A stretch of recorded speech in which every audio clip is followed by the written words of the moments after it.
Cartoonicorn! Let's be honest here. Star Trek Lower Decks was fighting an uphill battle from the start. Taking the beloved series and making a comedy out of it doesn't really align with the tone that people generally associate with the show. As such, STLD would really have to go above and beyond in order to be accepted by the hardcore fandom. And I'm not really expecting all that many non-fans to check it out. After all, Star Trek, as a brand, is perceived as pretty dang nerdy. I would estimate more so than Star Wars, but less so than Stargate. There sure are a lot of stars in the sky. As soon as the trailer dropped, there was a large backlash against the show. And I understand why. Heck, my first review was on Thundercats Roar, and how that series was turned into a comedy as well. The parallels are tantalizingly alluring for criticism. That said, there are key differences, but I believe that many fans feel that the series they love is selling out to reach a new audience.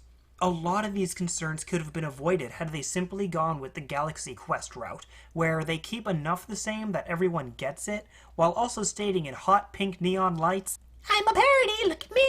Having the official name aligned with such a different tone gave the impression to many of poking the bear that is the disgruntled side of the fandom. But is this cartoon really making fun of the hardcore fans? Is it worth watching in general? Is it the new direction for the series? I've seen the full first season, and season 2 is currently being released at this time. And I'm here to log my report on First Contact.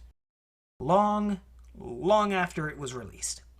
So, first things first, some context. STLD is not about the leaders of the ship, as most Trek shows are, but instead about the little folk who make it all happen, through ensuring the vents are maintained, the warp core keeps warping, the tractor beams haven't been replaced with farm equipment, you know, the people that blow up a lot. Lower Decks is based on a popular episode of The Next Generation of the same name, but that doesn't mean that this Lower Decks is afraid to be its own thing.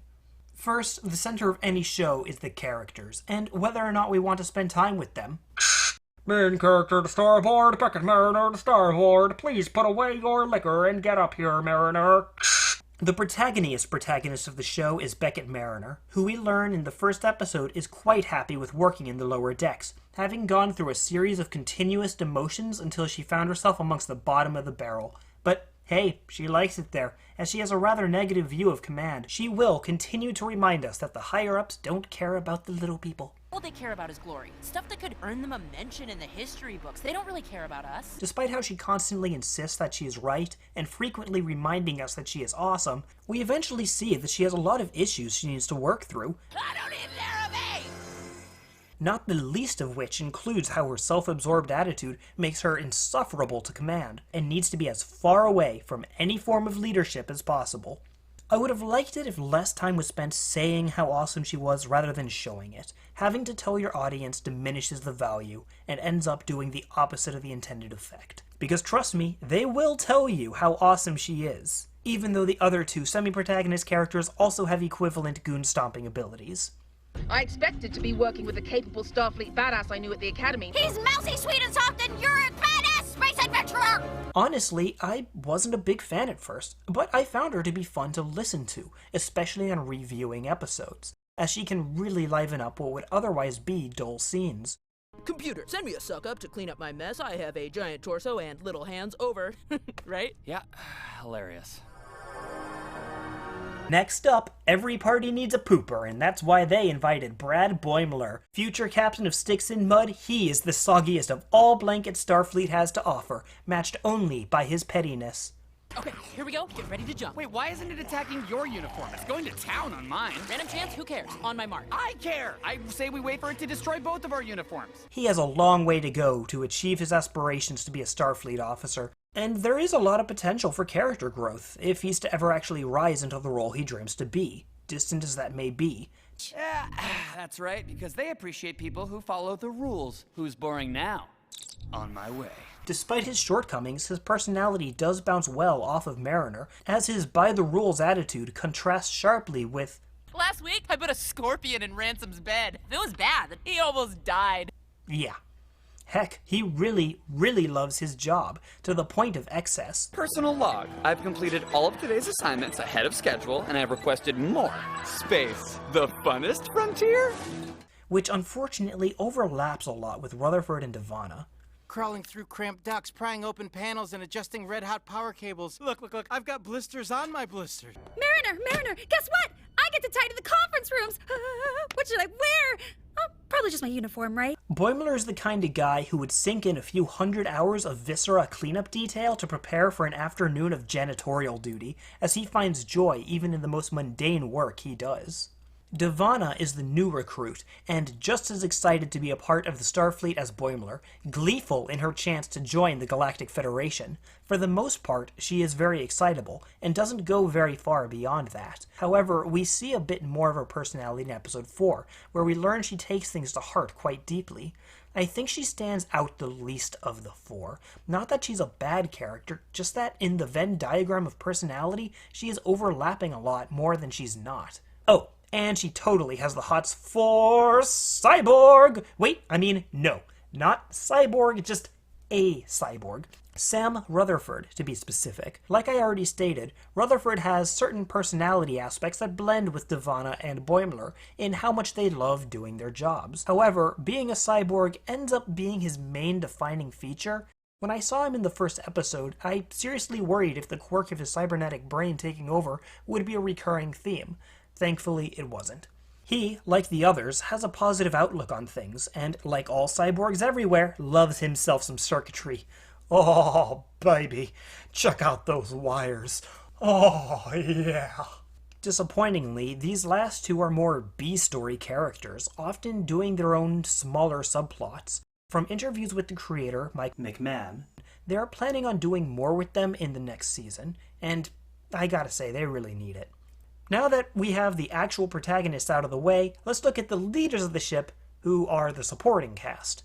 First up is Carol Freeman, aka Beckett's mom, the commander. I'm not asking you to kiss my ass! She is very controlling and hates being looked down on by other commanders. She's embarrassed by Mariner's flagrant disrespect and unwillingness to follow protocol, but also cannot stand how her crew, and as such, her leadership, are seen poorly by the Federation. Not that she's wrong. She would have been much happier aboard the SS actually doing their bloody job, but them's the breaks. Sorry, lady.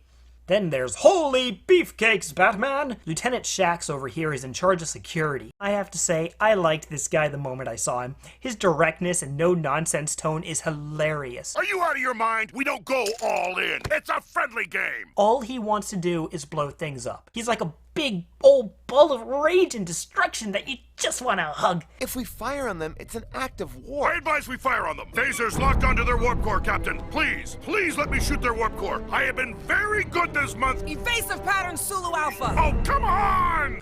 And then there's a kitty doctor. Hi, kitty doctor. Hi. Or her professional name, Dr. T'Ana. She doesn't get much screen time, but I do love her design. Exhausted from work, she has no time for anybody's drama. As far as background characters go, they really nailed this one, as she is interesting despite having so few lines. She is also a Caitian, which was introduced back in the first Star Trek animated series with the furry bait Res, so that's kind of a cool callback.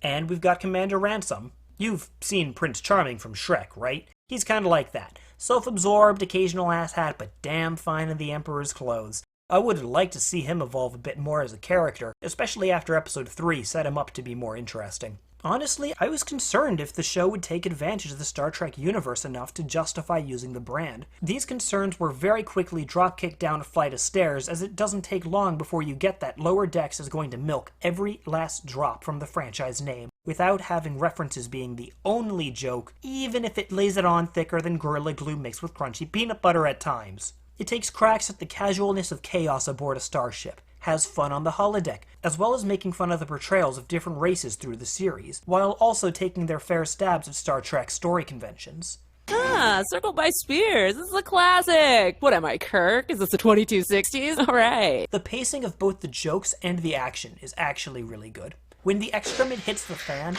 the moment-to-moment is very tightly done. The battles really are well thought out, as the movement remains quick and stays fresh. And speaking of, the same goes for the characters as well.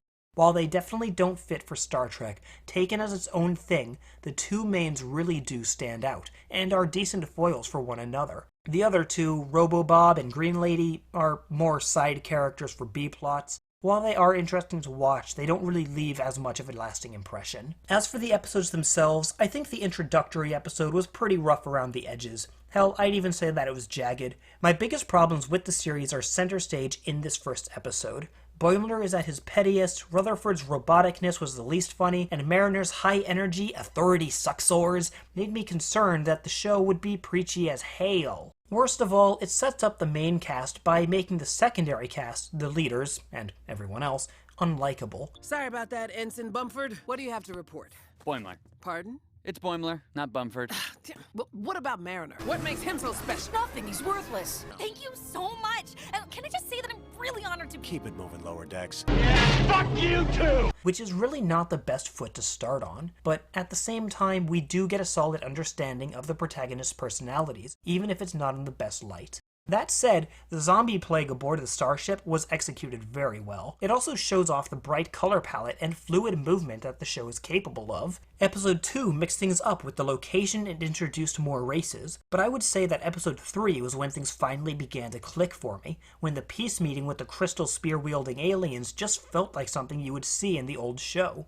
All in all, I felt the episodes are a mixed bag. I felt that episodes 2, 3, 4, 8, 9, and 10 were the highs of the show, while 1 was a rather rough start, and episodes 5, 6, and 7 were kinda sloppy, with either the A or B plot being more obnoxious than fun, with episode 5 suffering from both plots making me question my life's choices.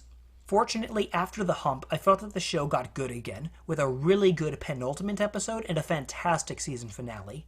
I think special mention should be made for the last episode of the season, as it had a more dramatic tone set right from the beginning, letting the audience know that they were playing by movie rules rather than episode rules, which was actually kind of awesome.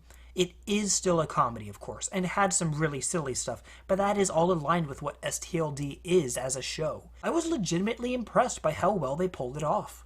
Now, I would like to take a second to bring up the voice work of the show. It's okay. I don't need another lunch. Oh, pudding! You need to stop spinning out and accept people for who they are. Now be quiet, I gotta change everything about me to trick her into thinking I'm something I'm not. That guy is super boring. Like, Oh, I'm boring. I love museums and dust and old gates. I know he's boring. He's been boring for 15 years.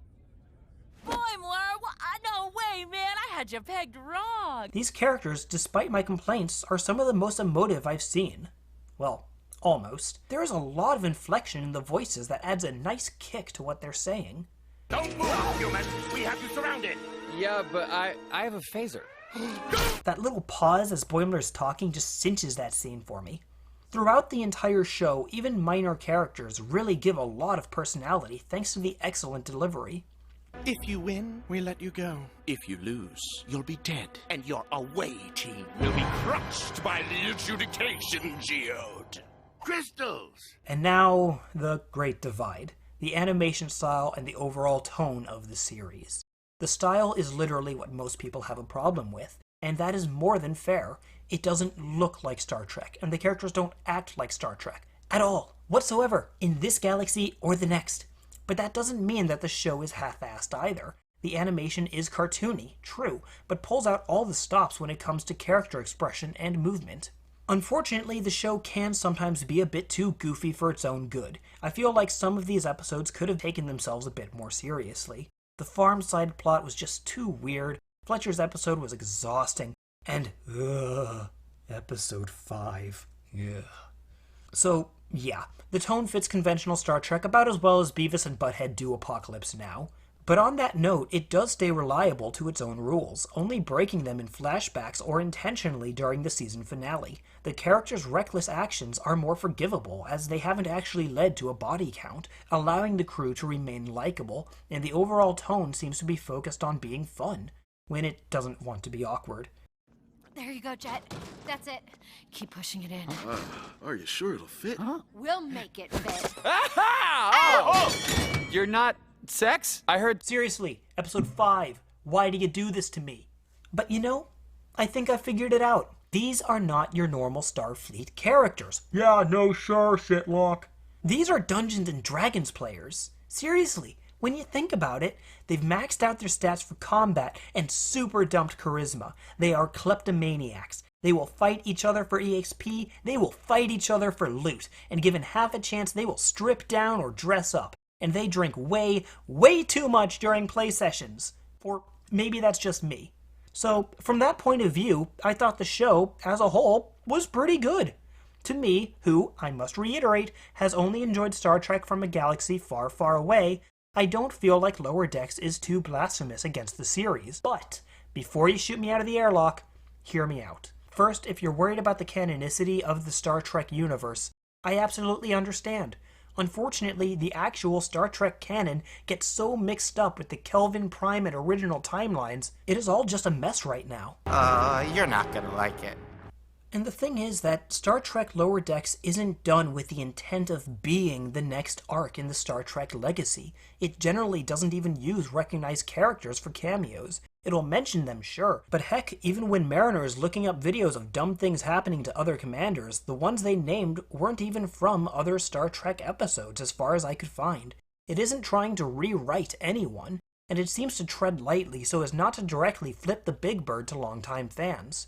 Yeah, watching Wesley getting hit in the nuts by a football would be hilarious for a section of the fanbase, but also be seen as a mean-spirited kick to others. Making cheap shots like that would ultimately hurt the show in the long run. The core of the show really was made from a place of love for Star Trek. The creator, Mike McMahon, eats, breathes, and pukes science fiction into everything he does, and it shows, having worked on Rick and Morty and being a co-creator on Solar Opposites. In interviews, he expressed that he wanted to get all the little details right. Why make a Star Trek show unless you're going to get to do this stuff? Unless you're going to get to talk about, warp bubbles and the efficacy of the turbo lifts, when you're going to warp and where to put different stuff on different ships. And so, yeah, I'm happy to be here. And he acknowledges respectfully that many fans are protective of the property. I really feel like he gets it and isn't malicious about the whole ordeal. I haven't seen any potshots at the fanbase or trying to rewrite the characters we love. So, you know what? I'm okay with this. I'll still see it as a Galaxy Quest type situation, or better yet, like a high production fan parody. From that perspective, I find the show a lot easier to enjoy for what it is. Just a big damn love letter by someone who really, really knows his shit. What I'm trying to say in a roundabout way is by episode 3, I was honestly enjoying Lower Decks. And yeah, it had some episodes I had to drink through. Oh God's episode 5. But they were balanced out by when things really worked. All in all, I found it to be a pretty decent show.